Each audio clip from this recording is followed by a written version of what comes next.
of the things that I had to learn once we went into online learning or remote learning was that the student I had in the classroom is not going to be the same student in this remote world.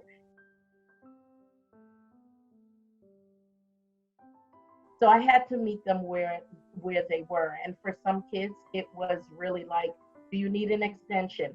What's going on? Finding out what's happening with them and supporting them through it. I surveyed my students along the way just to see what was working for them and what wasn't.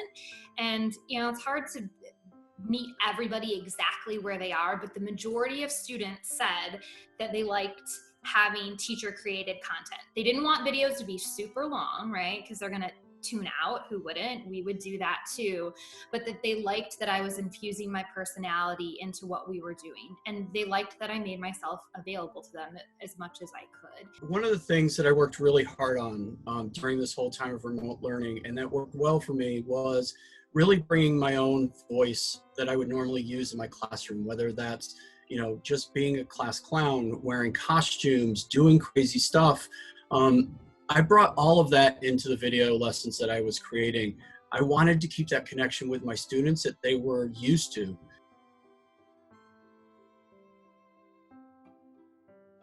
One of the things I really used a ton once we started remote learning was social media. You can reach out to them on social media a lot faster than they would answer a phone call or sometimes an email.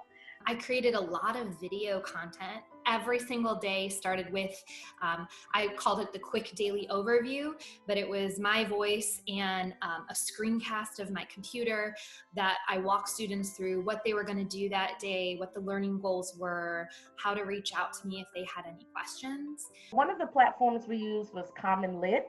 Common Lit, basically we use that for close reading, and responding to like multiple choice questions and open-ended questions. One of the things I focused on initially was trying to maintain some of the procedures and norms that I had in my classroom, my traditional classroom, when we transitioned to online learning. The things that allowed me to have one-on-one conversation with students or get conversations rolling or to hear their thoughts on just the day and how they're doing. So one way that I did this was keeping a start of class routine and creating a digital version of it. It all comes down to, is the content that I'm delivering fun and engaging? And I always look at it from the lens of the student on the other side.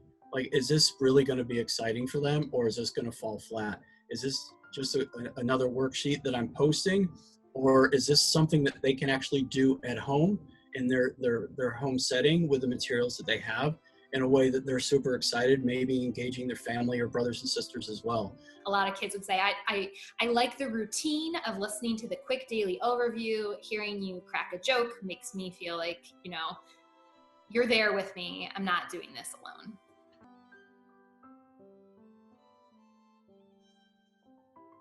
Still leading with empathy, but letting students know, like, I'll give you the opportunity to have one or two times to maybe you miss a deadline and we're learning, but I do want to bring some normalcy back into the classroom. And I know being consistent with the expectations have really helped me actually in building relationships with students, because they can trust that I'm going to do what I say I will. I think the biggest thing that I'll be taking away from the spring experience is I feel like I had a very big opportunity to connect better with my students, not only with content, but on the social emotional side. I felt like I missed the ball on that. I definitely will be integrating a lot more of that neural education side into my work and my lessons with my students, working in brain breaks, working in video stops, just all kinds of different aspects of engaging with them so that they don't feel completely removed from the classroom. What they're going through and what they're learning during this time is building their character. They will struggle in life, things will happen in life, and they're going to have to know how to get back up, how to push through, and how to move on. And so that balance of being empathetic, but also trying to help them build their resilience is super important.